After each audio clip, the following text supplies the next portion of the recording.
Welcome back to our walk through Max Weber's Protestant Ethic and the Spirit of Capitalism. This lecture will cover chapter 4 in the book, and then there'll be one final lecture where we'll deal with Richard Baxter and sort of the final discussion of the relationship between a kind of purified form of Protestant ethic and the Spirit of Capitalism. So remember where we're at in our story here. So Weber, again, using my really silly drawing, Weber makes the argument that in world history, the Judaic peoples were really the first to break free from mundane gods, gods that were immanent in the world and who could be approached by believers with sacrifice, with sacraments, and enter into kind of gift exchange. So you could pray to the God and with an offering, and the God would return an answer to you in payment, right? Or in a kind of gift exchange relationship. So in most systems, like medieval Christianity, each sort of village clan, or let's just say village clan tribe, really villages here or communities are protected by a mundane god. Evil forces are kept at bay so long as the people engage in the magical spiritual exchange, right, of sacrifices that feed and tend to the god, worship that feeds and tends to God, the sacrifice of human energy, rituals that feed the god, that kind of thing. And then in return, the god gives protection and will answer prayers, that kind of thing, right? And so you get into this kind of this magical world.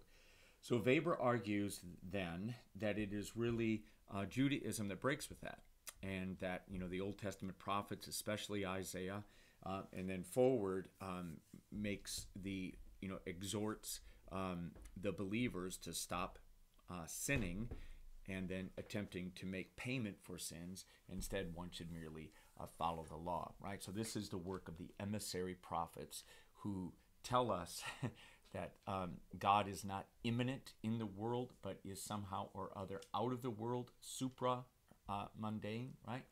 And that Deus absconditus, that the God has absconded or left the world. The Creator God built the world of language and law, provided a kind of providence, literally providential, right? Provided for the well-being of the chosen, that kind of thing, and has created a kind of divine plan that is then being instituted and worked out in life. So the believer can't reach God. God is gone. So what can the believer do? The believer can maintain a relation to God by following God's law. You'll never feel God. You will only sort of walk in righteousness because you are following the will of God. So this is a God that's gone. In Weber's terms, this is a world where the mystical path to salvation, the experience, the psychological experience of union with God, that is absolutely central to all Christian mystics everywhere, is completely evacuated, and instead you are an instrument or tool of God who acts ascetically, right, as a tool obeying the law and following the rules. So the God that turned his back on humans and is approached or honored or worshipped only through the following of the law, and rather than through prayer or sacrifice, right? So Weber's making the claim that this occurred in Judaism, but that medieval Christianity and really all other world religions had essentially created a world filled with spirit, right? Spiritual forces, magic forces, gods, demons, devils, the spirit of luck, those kinds of things, right? Spirit of a caste. And so what one must do then, in order for capitalism, the world that's striding across the globe right now, turning human beings and nature into money, capitalism had to overcome human beings' attachment to their worldly gods, right? To the gods that they can pray to and die for, that kind of thing, sacrifice for. So capitalism had to find a way to break those gods down, and Weber's argument is that the Protestant Reformation, especially Calvin, as we're going to talk about now, created this kind of God, a transcendent God, a supramundane God, the creator God that is gone. And that the belief in that God then broke through and killed off these other gods. So capitalism is an economic system that needed something to dissolve human beings' attachment to values and to the valued way of life of a mundane, worldly religion, right? Those once broken then with the Protestant Reformation, then capitalism kind of welds itself on, or at least maybe put it this way, sheds the religious veil and just becomes a sheer system of pure value extraction of human labor and the transformation of life, all life into money. Okay? So that's it. So the story that Weber's telling now, in the previous chapter, he talked about Martin Luther. And he made the claim that Martin Luther, whatever else you can say about him, right, here's Luther. Luther, our sort of earthy monk, the earthy professor, the earthy priest, who, who at some point had the breakthrough, the realization of, remember, sola fides, right, that you only need to believe that by faith alone you can be justified, and therefore you can break through the church. You don't need the church. You don't need the magic of a priest. You, the believer, can have a mystical union directly with God, and that, therefore, the priesthood and so on are irrelevant. So we know that Luther, once he had this revelation and, fought through to safety, wound up marrying an ex-nun. And so we have an ex-priest and an ex-nun married and reproducing children. And Luther's table talks, which are published, some of his conversation that he had at table with others are delightful to read. I mean, he was a kind of earthy German with a kind of humanist bent at times. But anyway, interesting guy. But so solo fide, right, by faith alone. And remember, Luther, the real significance for Weber is the concept of the calling, right? The idea that you are called by God into a particular position in the order. So again, the significance to Weber, the calling is the center of the spirit of capitalism. Luther is the person who sort of develops and invents really the concept of the calling by welding together the kind of religious way of life, the religiously virtuosic way of life of the monk, welding that onto worldly professions, right? So Lutheranism, he says, has the calling, but it isn't ascetic. And the reason is because it has this strong element of mysticism in it, which means it winds up being traditional, okay? And then he makes the argument at the end of the chapter that Anglicanism, Episcopalianism, and other Protestantisms that don't emphasize asceticism are also sort of excluded from his analysis. So most of the churches people actually go to aren't ascetic in the way that Weber is interested, right? So then Weber at the end of the chapter says, look, Calvin is who we need to pay attention to, and so on, all right? Okay, so that is what we must do. So let's take a look then at, chapter, let's see if we can do this. I'll try to lay it out for you in a couple of ways. So chapter 4, again, begins on page 95. So to me, this is the biggest and most important chapter of the book. I'm writing a book right now that develops this chapter out in a little bit more systematic way with scholarship that we now know that Weber didn't have access to, right? So he claims there are 4 principal forms of ascetic Protestantism, right? So Lutheranism had the calling, but it wasn't ascetic. So what are the ascetic forms of Protestantism? It's Calvinism, Pietism, Methodism, and the Baptist movement. So like asceticism, Pietism, you could pronounce that Pietism. I use Pietism just because piety is on my mind. So I've mispronounced it for so long. We'll just call it Pietism and leave it at that, right? So these are the 4 different forms of ascetic Protestantism. And by the Baptist movement, I just want to point to this. When he's talking about Baptist, he really means the Anabaptists. So the Anabaptists were the Protestant sects that were sort of persecuted due to their opposition to infant baptism. So for really fast, Luther kept baptism. You still had baptism as one of the sacraments. Have I got that right? Yes. It kept as one of the sacraments. And the Anabaptists broke with that, so you had to have adult baptism. You had to be sort of consciously aware before you can be born. You have to be born both in the Spirit and in water. So you had to be baptized as an adult.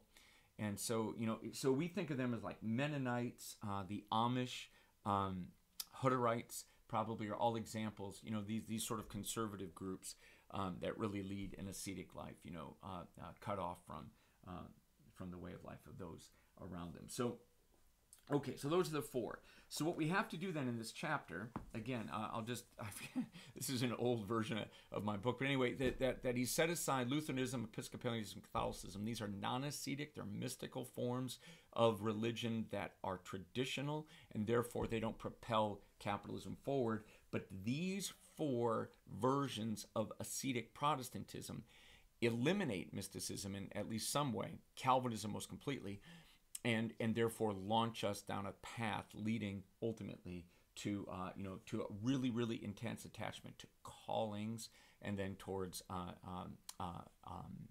the spirit of capitalism, right? Once the religion is drained away. So again, so it's Calvinism, Pietism or Pietism, Methodism, and Anabaptism. That's our task that we have to work our way through. Okay, all right. So let's leave it with that. So Calvinism, his discussion of Calvinism really begins then on page 98. Earlier than that, he really talks about the method of the ideal type. He claims that each of these characterizations that he gives is an ideal type. It's an artificially simplified concept of a really complicated and overdetermined cultural form that has been reduced, sort of like distilled down into its most consistent and logical form. All of these artificially simple ideal types probably don't exist in their purity in the actual world. Again, they're in the realm of the transcendent, of the ideal realm, and then they're useful to us analysts of social life, of historical causality, as measuring devices and so on. So there probably never was a pure congregation of pure Calvinism or a Pietist group or Pietist group that's truly operating the way that he outlines it. This is an artificially simplified concept of Calvinism in its most consistent and logical form. Okay, so it's really a neat, nice, clean description of Weber's method of the ideal type. Okay, so Calvinism. All right. So he's just going to say right away at the beginning, look, the most important thing about Calvinism is the doctrine of predestination. Okay, that's what really matters. So much of what follows then is a long discussion of the doctrine of predestination. What is it and why does it matter? Okay, so let's sort of begin. So here's Calvin. If I were to rank order theologians I would like to take a cross-country car trip with, Calvin would rank at the bottom. I don't think Calvin would like me. I don't think I'd enjoy Calvin. Calvin was a very stern, very confident man, let's call him that, a very confident man, who had no problem rebuking others, was apparently a bit of a jerk to live with. He was placed in charge of Geneva, Switzerland at one point, only to be run out of town, and then later he was restored to his position, sort of funny, but at any rate, an odd guy. So one of the things that I need to get here is that in Calvinism, really there are only, in the great judgments, right, that the afterlife basically is composed of the two locations of heaven and hell. And in medieval Christianity, you had the third location called purgatory, which was hell with a timer, so that those who were particularly sinful or sinful in any way would spend time in a temporary hell of some kind, a state of temporary hell, where they would be purged and made clean. Purging really means cleaning, burning even, right? In order to clean you so that you could eventually ascend to heaven. To heaven, so that you could be pure enough to bear the sight of God. And so this is eliminated, and in Calvinism and in these other forms of Protestantism, you really have heaven and hell. That's your two destinations. Now, in Catholicism, most people are probably bound for purgatory and ultimately heaven. And in Protestantism, most people are bound ultimately for hell. Okay, so the hellfire, the pit of hell, these are the, different sinners. Here's the gluttonous. I'm not sure which, are these the, there's the gluttonous. Here's the angry, biting each other, those who have wrath. The prideful are somewhere. I think they're here. And anyway, this, the lustful are somewhere. Anyway, that you're going to wind up in hell, forever living in a kind of an exaggerated form of your sin, something like that, or dying into an exaggerated form of your sin. So hell is the destination for most people. So only a few are headed to heaven. Okay, only a few are headed to heaven. So where is your soul destined? Right? What is its destiny? Where is its destination? Where is it going to be in the afterlife? Right? Whither am I bound? Right? That is the primary question facing people in the era of the Protestant Reformation. And what Calvin is really important for, and this is not a Calvinist image. This is, I think, the Landauer altarpiece in I think in Vienna. It's in Austria somewhere. And I'm sorry about this. I need to a new computer. I need to reset the timer on the thing. But here's an image of Jesus being sort of supported, and you can see that Jesus is an extension of God the Father. So most medieval images of the Last Judgment depict Jesus as a king judging people to whether they go to heaven or hell. I think it's really important that that of the Trinity, here's the Holy Spirit, the little dove, here's God the Father, and here's the Son, Jesus, that Calvinism really, really, really puts its primary emphasis upon the Father God, the Creator God, right? Who built the world and has absconded or left the world, right? God is no longer in the world. He's a transcendent God who can't be reached with prayer, who can't be appealed to, who can't be sacrificed to, right? The God that is gone. So that's Calvin. So what do you do if God is gone? What does it mean to even be a believer if the God that you are worshiping or for whom you are willing to die is not even available and doesn't really intercede on your behalf? What do you do? All right. Well, in Calvin, so let's take a look here. So what Calvin does, John Calvin wrote the Institutes of the Christian Religion, I think before the age of 30. He was a young man. He creates this. He was trained as a law scholar, so he was very, very legalistic. So imagine like a very tight, narrow definition of Christianity on legal lines. That's basically what you have. And so he winds up he doesn't really create a sect, but he creates a sect-like belief system. More on that as we go forward. In other words, one that is extraordinarily tight, that is extremely psychologically binding upon the believer, right? So in the church, like medieval Christianity, the believer went through moments of intense, religiosity, and then moments when religion didn't matter very more. You could sin and then be redeemed. Calvin creates a world in which religion binds you psychologically to a rationally reconstructed way of life, right? It's the rational reorganization of everyday conduct. And in fact, he claimed to Weber, what's important about Calvin is that he blows away all magic and all mysticism. And the only way you can know that you may be one of the few headed to heaven, not hell, is to live a blameless life, which means you must compulsively watch your conduct, right? So it's incredibly psychologically burdensome to be a Calvinist, right? And so that becomes really important. So Calvin boils down Christianity to a set of logically interrelated principles. They're not traditional. He actually abandons large chunks of the Bible, doesn't pay much attention to it, but it's inherently rational. And to be a Calvinist means that you require a complete break with all existing religious and political authority, because everyday life must be radically reconstructed in accordance with this truth. So that means you must break with secular leaders, you must break with religious leaders, you must break with your family, you must break with your ancestors, and you must break with the spirits of your community, and so on. You really wind up totally alone, right? That the believer is in a psychologically demanding faith system and winds up all alone. So everyday life in Calvinism becomes, again, to Weber, it's it represents the rationalization of everyday life, right? So the world becomes rational. So what does that mean? Well, again, so let's say this is the world down here, and here are all of the things that human beings value, right? The values of the world are here, the nature, those kinds of things. In traditional religious systems, the life itself, land, people, ways of life, ritual orders, gods, existing ways are all viewed as values, as sacred things.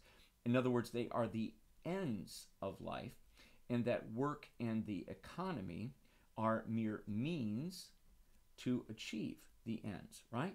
So that life is ordered by the honoring and ritual reproduction of values.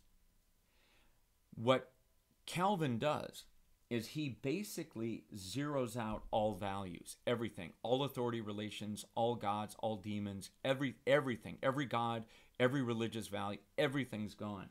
And the entire world now becomes devalued to a means. It's a means. So other people aren't an end, a sacred end. Other people are a means to an end. The natural world is not a sacred end to be protected or died for. Instead, it is a means to an end. So the end for Calvin is the realization of the greater glory of God, and God is gone. So the world is not filled with God. The world is forsaken by God.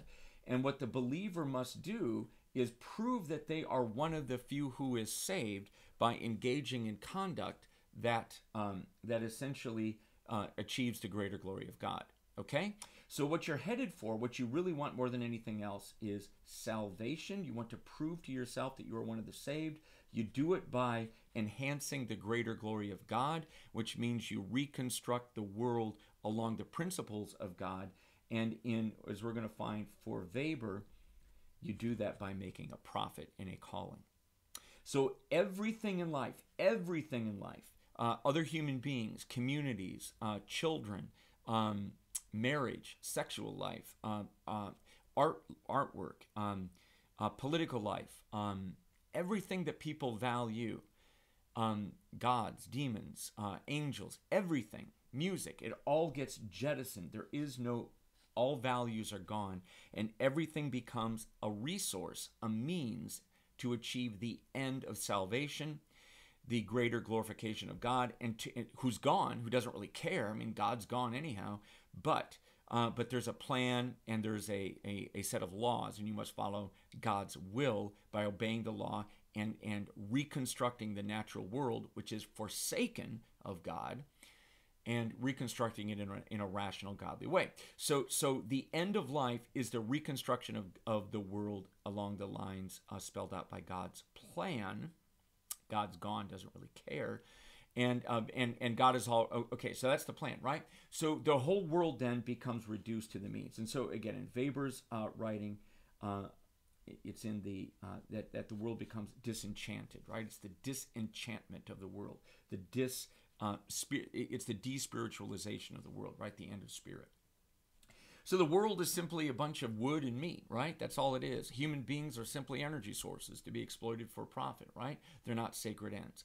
And so the entire world then gets deconstructed. So everyday life then can be rationally reconstructed along systematic lines. Life can be logically interconnected. In fact, Weber claims if you're a good Calvinist, you have to lead your life as a system. You can't just live, as he says, ethically hand to mouth like a Catholic, where sometimes you need salvation because you've sinned a lot, so you go and give a lot of money, or you engage in a penitential act, or go on a pilgrimage or something, or you buy an indulgence. That's ethical hand to mouth behavior, where you only are worried about salvation and engaging in ascetic conduct when needed, right? When you have to atone for sin. To Calvin, you have to do it all the time. So there is no moment of sin and redemption. If you ever sin, you're done. So you must instead lead a systematic, really compulsive life of logically interconnected acts that are rational. So therefore, it's an absolute pure truth. There's nothing gray in Calvin's world. And really, Calvin winds up creating literally a theocracy, that the law of God should be the law of the land. That's what the greater glory of God would be. You know, some of the Christian dominionists in America today who are celebrating the most recent appointments to the Supreme Court in America are really looking forward to a world where the laws of God and the laws of man become one. So the congregation becomes the new political authority. So in Calvinist Puritan New England in America, the political unit and the social unit and the church unit were all the same. The congregation was congregationalism, right? The congregation was the society. And if you were one of the elders in the church, you were essentially one of the political leaders of the community as well. And again, he wound up reconstructing, he ran Geneva, Switzerland, right? So there's Calvin. All right. So let's take a quick look at Calvinism. So here's the 5 points of Calvinism. Weber talks about these, but they're not really outlined. So this is just that simple, memory tool to sort of hit these main points. But the one that's really important for Weber is this notion of predestination, right? Which isn't even on the list. All right. So there are two destinies. There are two destinations for the human soul after life. There's heaven and hell. It's a very small percentage of people wind up in heaven, and most human beings wind up in hell. Okay? So the first of points of Calvinism. So what does this mean? This means that the Creator God, who created the world and then left, predestined before, as Calvin says, it's actually in the Westminster Confession. Well, here we'll just use Weber himself, right? Yeah, so there it is in the Westminster Confession, right?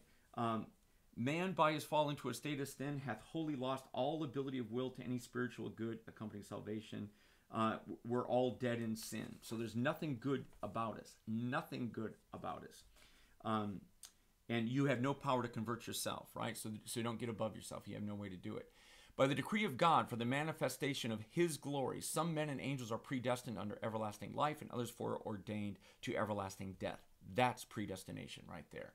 So those occurred, those of mankind that are predestined unto life, or headed to heaven, God, before the foundation of the world was laid, right before creation even began, according to his eternal and immutable purpose, and according to, and the secret counsel and good pleasure of his will, hath chosen in Christ unto everlasting glory out of his mere free grace and love, without any foresight or faith.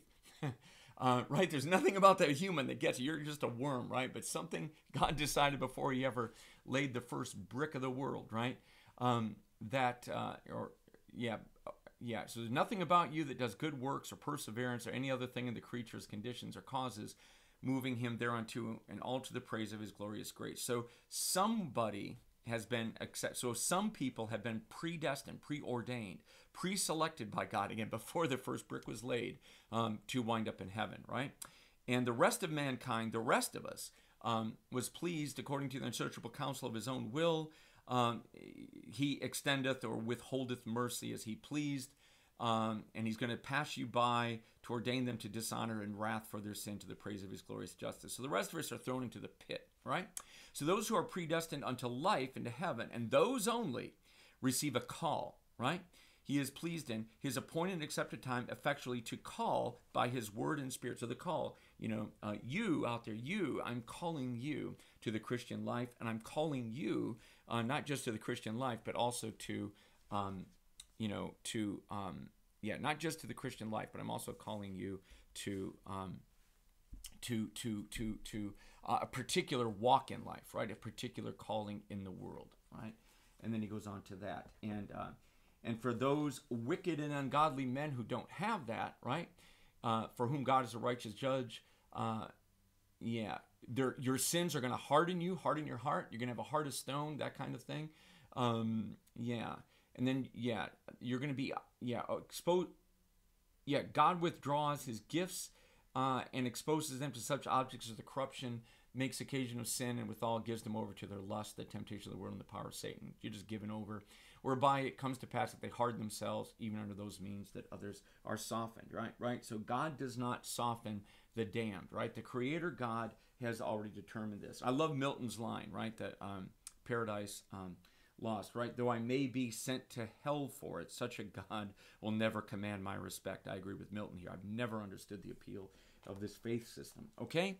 So there's Calvinism. Let's organize what we just read. So everyone is predestined to either heaven or hell. Only a few of the saints are headed here. Everyone else is going to hell. I'm clearly, by Calvinist points of theology, I'm one of the damned. There's no question. So all human beings are born totally depraved. There's nothing good in you.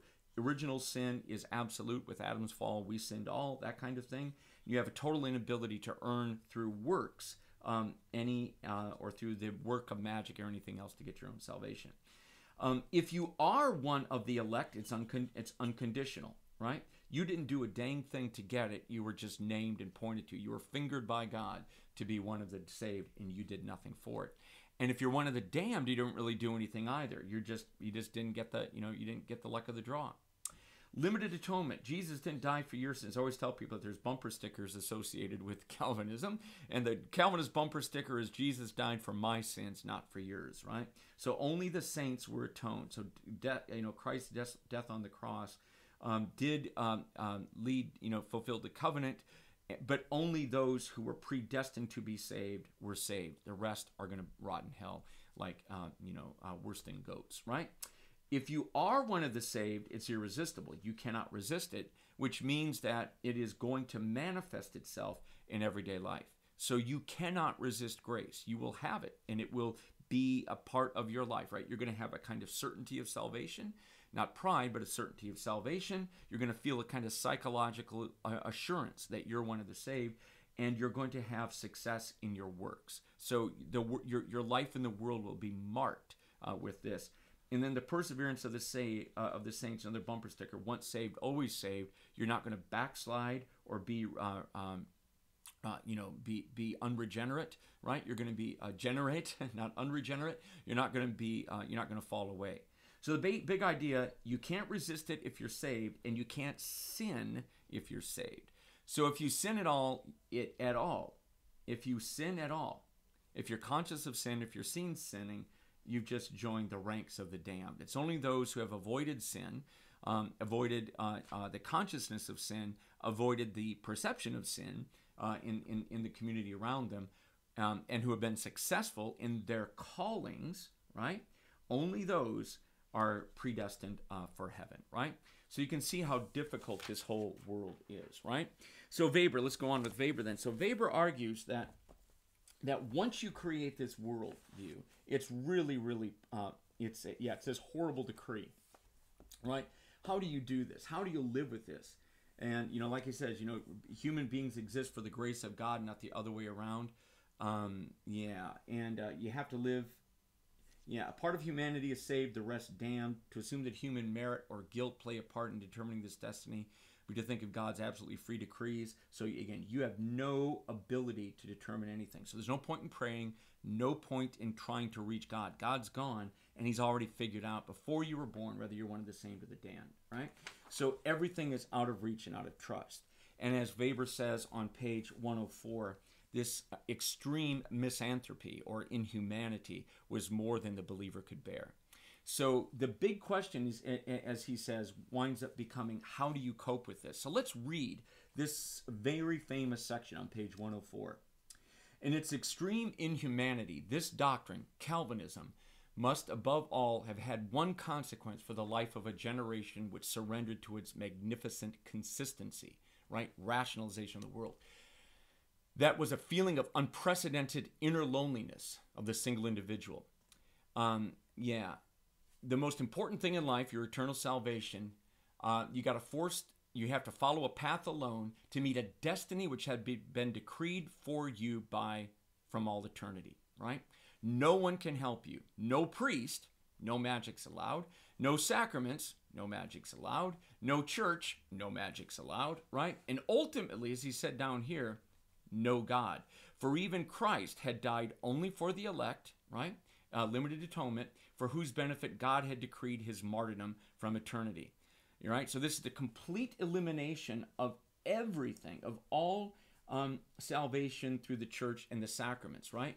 Therefore, it is an absolutely decisive break with medieval Christianity. So it is the ultimate negation of the immanent God and the church that's around it. And as Weber says, this is it. It is the elimination of magic in the world. That's what Calvinism does.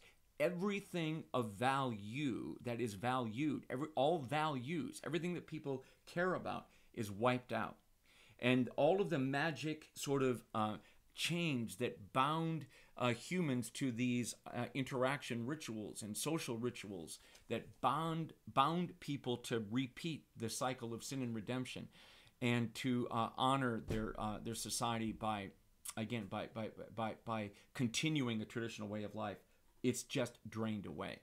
So the old Hebrew prophets, again, the emissary prophets like Isaiah, had already done this, and so on. But the genuine Puritan even rejected all signs of religious ceremony at the grave and buried their nearest and dearest without song or ritual, in order that no superstition, no trust in the effects of magical and superficial sacramental forces could creep in. So it's really interesting. Calvin himself just demanded that his body be thrown in a grave, an unmarked grave, so that no one could ever sort of like idolize him later. If you've ever read Robert Frost's just horrific poem, it's very moving to me, Home Burial, you're going to see a woman in there who's terrified by her husband's Puritan act of burying their dead child, right? Their child died, and the man just went out, dug a hole, and buried it like it was a cow or something, right? Or dung. And the wife is just horrified by this, right? So all magic is gone, all religious ceremony is gone. So there's no magical means of attaining the grace of God, right? God has decided that there is no means whatsoever. So there it is, the absolute transcendentality of God. God is completely out of the world, completely gone. So everything in the world is God forsaken, right? So that means everything is God forsaken. God's gone, completely, absolutely gone.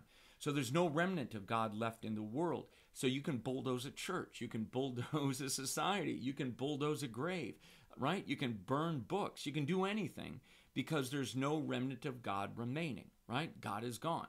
The only thing that remains are a few saints who are willing to live according to the rule of God, and what they want to do is reconstruct the world according to their vision of God's will, right? So there's nothing sacred. No traditions are sacred. Burn it all down, as Steve Bannon famously said, right?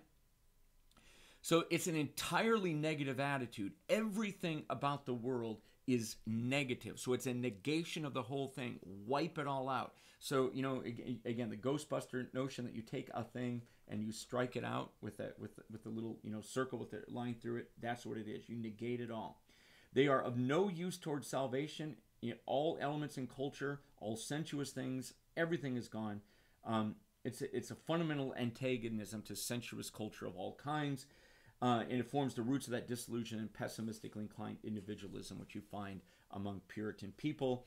You blow away friendship. Friendship is gone. You blow away private confession, winds up being blown away, which, again, Weber thinks is really important.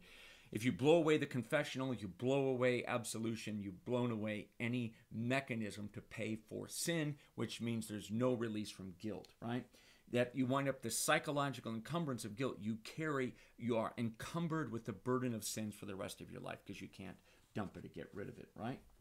And all of this is sort of, as he says, is highlighted in Bunyan's Pilgrim's Progress. This is on page 107.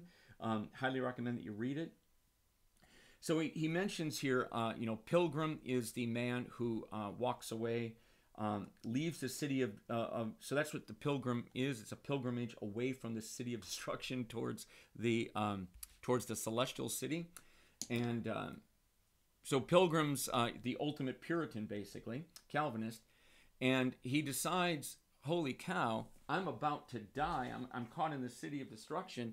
And so Pilgrim runs off, fleeing the city of destruction, and on his way to flee it, Pilgrim winds up leaving behind his wife and children, right? There's even this moment, I think, the image, at least it's in my mind anyway, if it's not there, it should be, of Pilgrim walking away from his wife, who's dragging him, holding onto his legs, saying, don't leave, I don't want you to leave, right? I want you to stay, care for me and the children.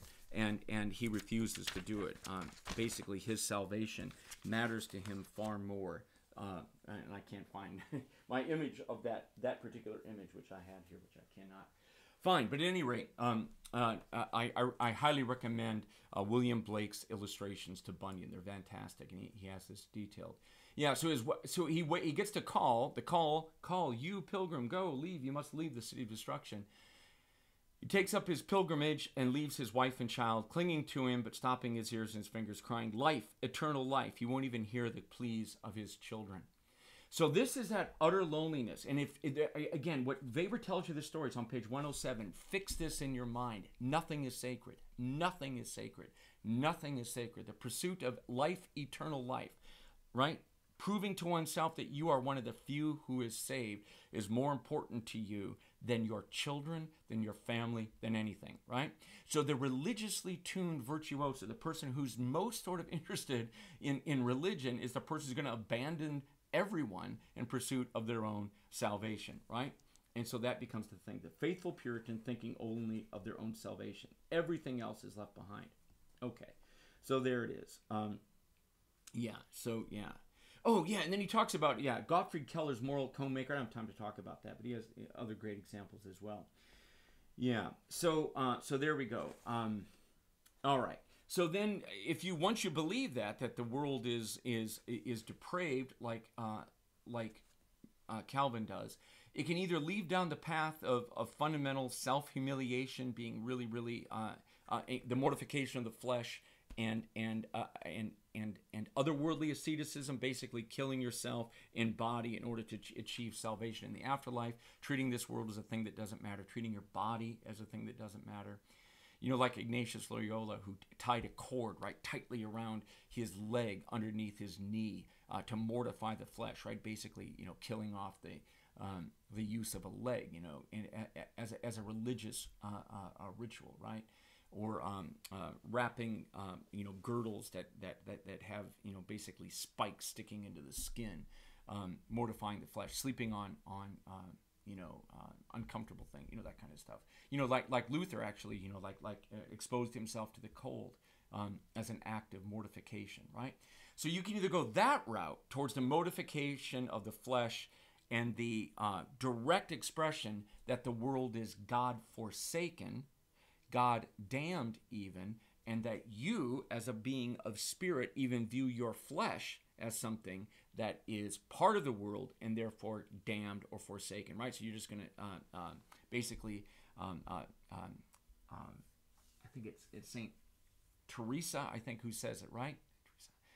Saint Catherine, I think, I don't remember, who said, the famous line is let me suffer or let me die, right? I don't want to live for joy in this world because this world is God-forsaken. I only want to live for you, God, that kind of thing. Okay, so one path, once you recognize that the world is devoid of God, one path is asceticism that's directed towards otherworldly ends, right? I'm going to mortify my body so that I can wind up going to heaven. The other route is the Puritan route, the Calvinist route, the route that winds up not in monastic life, but the route that winds up in capitalism. And that is the route of what he calls this worldly asceticism. So not self-humiliation and mortification, but instead this worldly asceticism, right? So there it is. So if you believe this, once you become a believing Calvinist, this allows you to break free from all the ties that bind you to this world, right? So every existing brotherhood or community, family, everything is shed. The only thing that matters is the pursuit of your own proof of salvation, right? All right. And that, now, so then he says, there it is. So what does it mean to practice brotherly love? For a Calvinist to be someone who practices brotherly love, on page 108, you labor in a calling and make money. And that leads to the greater glory of God. So you don't take care of the body and flesh of your neighbor, because that's God-forsaken. You work instead to use your neighbor and use the entire creation for the greater glory of God. And that's how you prove salvation, that you are someone who's successful in your calling, because being successful in your calling is reconstructing the world for the greater glory of God. So making money becomes a sign that you are glorifying God, and it's a sign that you are one of the saved. So instead of being ascetic in a monastery and whipping yourself or wearing, thorns or something like that, right? Instead of doing that, you become ascetic in the world of work. So you become a self-denying, hard-working person who tries to make as much money as possible without ever enjoying it, right?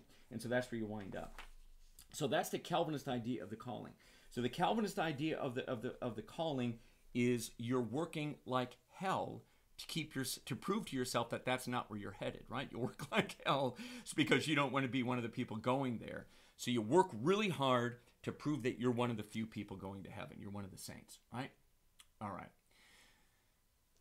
So yeah, the elect differ. Yeah, so Calvin originally said you can't tell the difference between the saved and the damned, but that was impossible for his followers to sustain. That it cannot possibly be true that you can't tell by appearance and action who's saved and who's damned. So then he claims that this becomes the central problem of all Calvinist believers. All of them is to figure out signs of election. How can we develop signs to learn to answer the question about our state of grace? How can we know if we are one of the few that are destined, predestined for heaven, right? It's an absolute duty to consider. And so here it is. So here's the two answers within Calvinism. Number one, consider yourself to be saved provisionally. And give yourself that certainty, because if you really doubt it, if you're conscious of sin, for example, you know you're not. So don't sin and then assume that you're one of the saved and then act as though you are, right? Fake it till you make it sort of thing. And then number two, work like hell in a calling, okay? All right.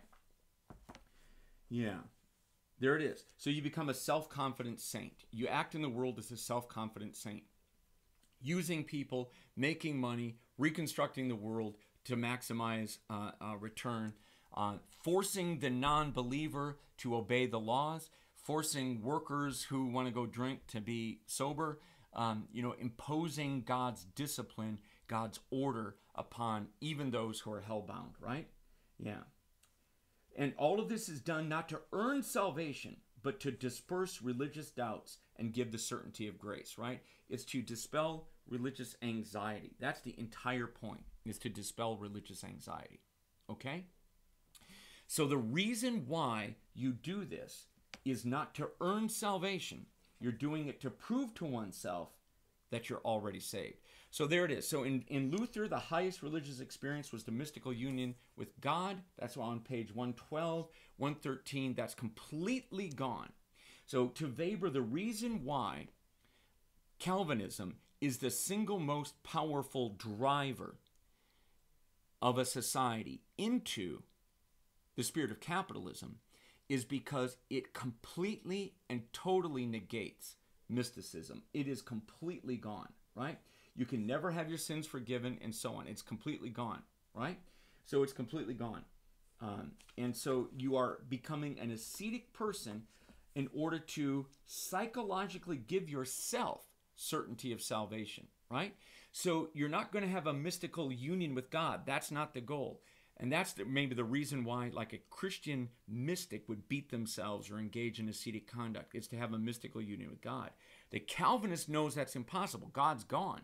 And in fact, if you're feeling a mystical connection to a spiritual being, it's probably a devil, right? So the Calvinist isn't looking for the mystical union. What the Calvinist is looking for is psychological certainty that they are one of the saved, right? So this certitude, certitudo salutis, and having effective faith, right? The call to salvation and effective calling. So there it is. You work hard in the world to prove to yourself that you are one of the saved, right? Yeah. Yeah, and then so you have this compulsion to avoid sin and to search constantly for signs of election. So you're, again, here it is. This is on page 115. You're not purchasing salvation. You're not earning salvation. You're not earning a mystical union. You're instead getting rid of the fear of damnation, giving yourself psychological certainty that you're on your way there, right? Yeah, on page 116 is that great line about Catholics living ethically hand to mouth without a system. but that, again, here it is, page 117, this really important page. His claim is that this, again, this faith system rationalizes the world by eliminating, right, magic as a means to salvation, completely blows it away, and therefore demotes the world from an end to a means. The world is not something that should be cared about as a God-filled thing, a God-created and God-filled thing that we are stewards of. Instead, the world was created by God, but it is abandoned by God. God is absconded. It is devoid of God. It is forsaken of God, and therefore is a means for us to achieve our salvation. We can do anything we want to it as long as it's in accordance with God's law, right? All right. The priest was a magician who performed the miracle of transubstantiation. That's the Christian priest, right?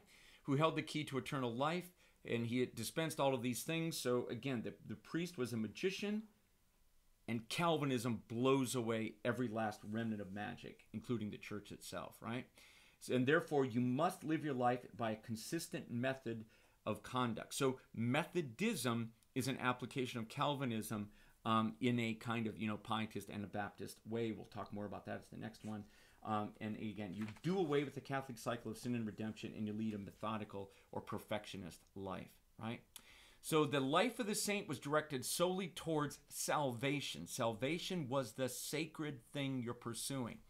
But you're not pursuing, you're not earning it. You've been predestined for it. So what you're doing is simply showing that you're one of the saved by working towards expanding the greater glory of God, right? By again, redoing creation into something that glorifies God, okay? Yeah, and that gives it its incredible power. All values then are wiped out. All of them are wiped out. I think we've done it, yeah. And then you get rid of all emotion, is gone everywhere, right? So there's all kinds of stuff. So he makes these arguments then that you're basically become a monk.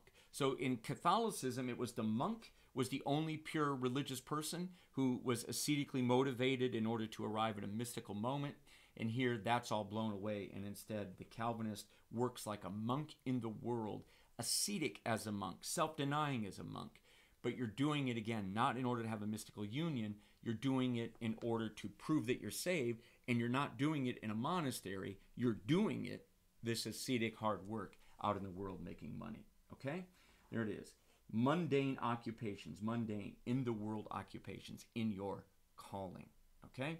So you're trying to prove your faith in a worldly activity. And this leads then, the Calvinists then believe in the spiritual aristocracy of those who are predestined saints of God. They wind up hating sinners. So you get this really, really harsh attitude towards the poor, to sinners, to dark-skinned people of the global south, and so on, to Native Americans. Yeah, and again, here it is. No magic is allowed. No magic. Okay? All right.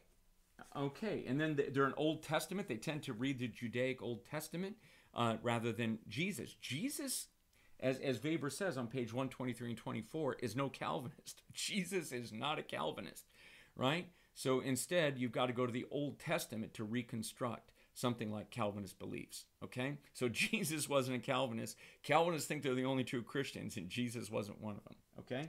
And what's interesting is that, again, I wanted to go to one of the images I had here a minute ago. So it's not the image of hell. Yeah, it's their image. So the Trinity matters, and it's God the Father who matters most, not anyone else. I don't know, there's all kinds of ways to get to this.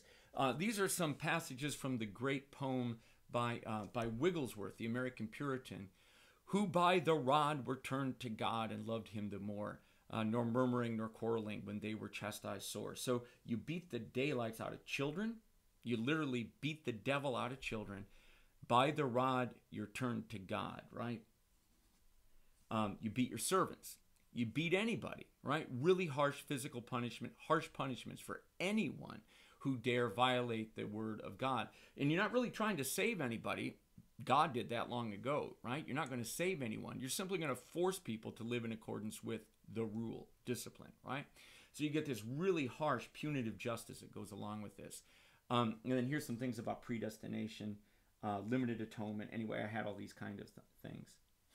All filthy facts and secret acts, however closely done and long concealed, are there revealed before the midday sun. deeds of the night, shunning the light, which darkest corners sought, to fearful blame and endless shame are there most justly brought. So when you faced Christ's judgment, right, the judgment seat of Christ, and your doom is given to you, look out. You don't have many places to go. Okay, so I think we've hit it, right? So do we need to hit this? Yeah, so God is gone. I teach a course on social problems and American values. This is my favorite image of a American Puritan Calvinist pulpit. So this is the only icon or image in the entire church. It's that eye staring back at you. So the minister, the Puritan divine, stands up, the saint giving you, exhorting you to obey the law, and all you have is God's cold, dead eye looking at you, right? So God sees what you're doing and always knew before the world began. I'm going to leave some of this stuff out. It probably isn't important. Yeah, it isn't important. I'm going to leave it out. Okay, so there we are. So we've hit the spirit of Calvinism then, right? So Calvinism is, to Weber, takes us down the path towards a calling with the absolute greatest psychological motivation to work hard. Very few of us are going to heaven. And the only way you can ever sort of honor God or even feel like you're one of those who is headed to heaven is to work hard in a calling and be successful. All mysticism is gone. And that's the biggest thing I want you to know about this. There is no mysticism. It's completely gone. No feelings, no friends, no family, no wife, no children, nothing but you and your judge, right? And it's God the Father who really matters more than anyone else, because God the Father is one who went. So it's a rejection of the entire magical sacramental system of the whole world, really. Deus abscondidos, God is gone. Predestination, that tulip theology we talked about. There's absolutely no mysticism and demonic. We'll skip that. No community, right? There is total individualism, sober, grim devotion, that kind of thing. Okay? All right. So then Weber goes on and claims that there are other forms of ascetic Protestantism that are a little bit less total. So the first one is Pietism, and I put Quakerism in with Pietism. He puts Quakerism down here, and it is technically an Anabaptist outgrowth, but it really has Pietist affinities. So when I write my book on economic theology, in my articles on economic theology, I always include Pietism in with Quakerism because the two things really go together. So what's important about so Pietism, Quakerism, it really grows out of German mysticism, Jakob Bohm, Meister Eckhart, Thaler, the same people that Luther was feasting upon to come up with his sort of notions of inner mystical union with God. It has strong positive mysticism. So the way the Quakers view society, God, is that God is an inner light, right? That God, you can directly experience the mystical union with God. And that's experienced as the inner light, right? As a pure mystical connection with God. And if you can have that, you don't need anything. You need no intermediation. You and God can form a direct bond. And so, and you can draw yourself into a community. And that turns out to be key to both Pietists and Quakers. Is you're drawn into a community of fellow travelers, right? And so you search for love with other people, and you don't have an invisible church, you have a visible church. So the Pietist organization was called a conventicle. So a conventicle was basically a little group within a church is literally what it means. It's a group of people within a Lutheran congregation who draw together for like Bible study or for mutual support. What they're trying to do is reconstruct everyday life. They're trying to hold themselves to a higher to a higher morality, and supporting each other in that. So the positive feelings that one has when you're in mystical union with God are doubled when you are in mystical connection with the other people who are traveling with you in community. So they tend to have notions of brotherhood or friends, right? Friends, brothers, those kind of things. Bros, right? So brotherly love, Philadelphia, the city of brotherly love, right? the Friends, Society of Friends, the Brethren are some of the Pietist groups. So you have a community of soulmates that is around you. And many of these groups have mystical acts that go along with their life. So they have ascetic Protestantism that emphasizes a calling, but it doesn't have that deep, deep, dark emotionality and loneliness that Calvinism does. So why do you work hard? Well, you work hard because you want to. You work hard because you want to avoid sin. And you work hard because you want to aid and assist the visible church. So like if you're a Quaker, you work hard, not just, and you don't really spend your money, but once you have excess money, that money then can be loaned out to other Quakers who need to set themselves up in business and so on. So the whole idea of Quakerism and Pietism is that being successful allows you to disencumber life. So like in the great story, Pilgrim's Progress, right? Pilgrim walks around carrying the burden of his sins around on his back, and I had the image here, but anyway, the burden on his back can be removed by forgiveness, right? By justification.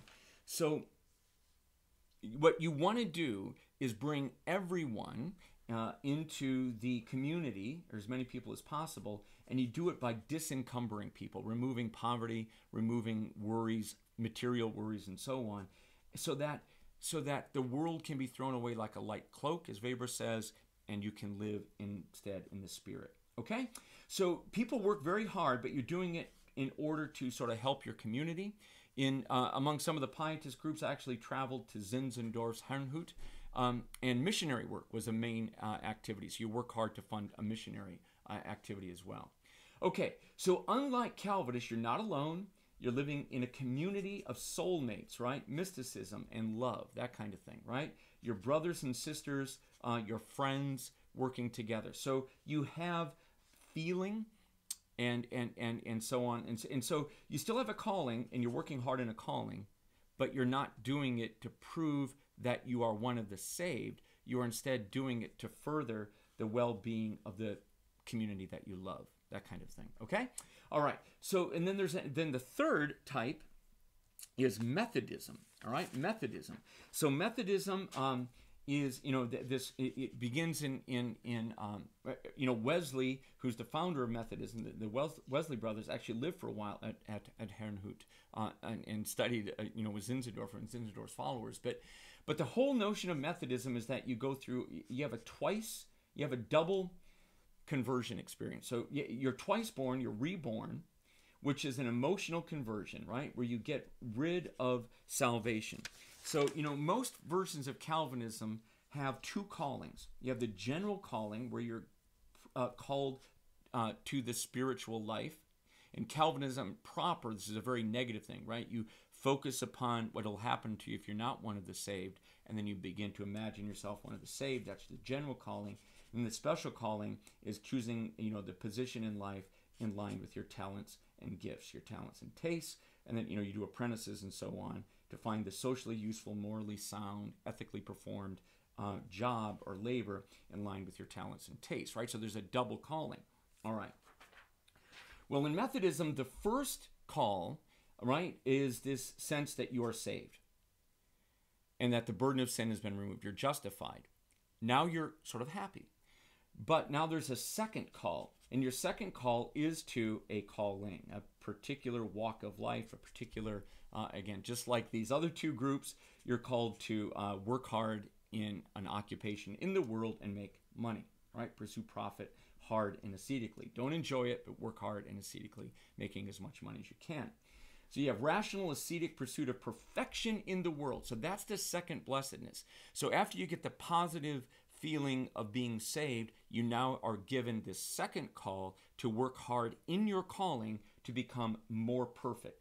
So you wind up, again, positive mysticism with effective negative mysticism. So what you do is you try to prove your perfection and to live out the positive feeling of being saved by working the method, the Wesleyan method of hard work and ascetic conduct coupled with, positive experiences of community, right? But the crucial thing is this twice born, you're twice born, and the second, that after the second birth, after you're born again, right, you then pursue the second blessedness, which is Christian perfection, and that's why you work hard. All right, then the final form of asceticism is Anabaptism. So that's a sect in pure form. So that means Anabaptists are you have to be qualified to be a member. So those who sin aren't allowed to be a member of a sect, right? Sinners are part of a church, but only the saved are part of a sect. So you have to be ethically qualified or morally qualified. You have to be, quite honestly, ritually pure in some way in order to be a member of a sect. So therefore, it's a believer's church. Only the believers are included. So they're against childhood baptism, because if you make people a member of a church through baptism and you baptize people as infants, then you've got the saved and the damned, the goats and the sheep mixed in together. You have to wait until adulthood to baptize people to make sure that they're believers and to make sure that they're ritually pure and qualified to be a member of the church. So Anabaptists always have adult baptism and then this sense of conversion and salvation. And again, they're really talking about Menno, like Jacob Menno, the Mennonites or the Amish. You seek separation from the world. Yeah, this is really crucial. It's a rejection of the world. So the reason why you want only the saved to be in your group and you want anyone who's damned out is because you fear contamination by the world, that sin is sort of contagious and you want sinners away from you. So you're afraid of the world. So you tend to draw together into a community of believers with a kind of negative force field keeping the world away. Now, Pietists also pulled together into a community of believers, but it's very positive. They're doing it in order to love members of the church, not out of fear of the different. In fact, they're great evangelists and admissions to those who don't believe. But Anabaptists tend to really fear the world and the worldly. They fear dancing. They fear sex. They fear the body, right? They fear all these things. And so they tend to be very, so it's a fearful, build that wall, keeping the world out so that we can live amongst ourselves as the saved. So you wind up with asceticism and a calling because you have nothing else you can do. We can't have the sins of the flesh. So what can you do with your time? You work like hell, right? But it tends to be, there's this traditional cultural component. There's a fear of demons and demonic mysticism. And you get some positive mysticism, speaking in tongues. Free grace Christianity is kind of included in that too. But that's really tempered among the German Pietist groups, Anabaptist groups that he's writing about here. The crucial thing is the drawing together into a believer's church, a sect where you have to be ritually qualified, so only those who are qualified are in, and then keeping the world at bay like the Amish do, or like the Mennonites do, or like the Hutterites do, right? You draw together into a religiously bonded community with strong markers of difference between us and the world outside, the English as the Mennonites, as the Amish call them, right? Strong markers. You don't want to become part of the political state. You don't want to be part of the educational system. You don't want to be part of military. You really wanted to leave all of that worldly stuff to the devil, and you're going to draw into this self-contained community of believers, fearful of the outside world, but certain of your own salvation, as long as you don't get contaminated. That's it. So those are the 4 ascetic Protestantisms that Weber says does the crucial task of killing, right? Killing off, ending the mundane God. The mundane God of mysticism is gone, right? No more. And instead, you're left with nothing more than you're really left with nothing more than the transcendent God who's gone, and you're living now in accordance with a rule, money making as an end that demonstrates your salvation for the Calvinists. Money making is an end that favors and helps your visible church, that you love. Money making is a way to prove your perfection. Money making is a way to avoid sin and contamination of the body and of the flesh and of dancing and those kind of things. So you're working really, really hard as a way to avoid sin. Okay? So those are 4 different flavors of ascetic Protestantism, all of which kill off the traditional tie between the believer and the magical world of the church, kill off tradition, and make plain the way for capitalism to come in. And with that, we'll stop.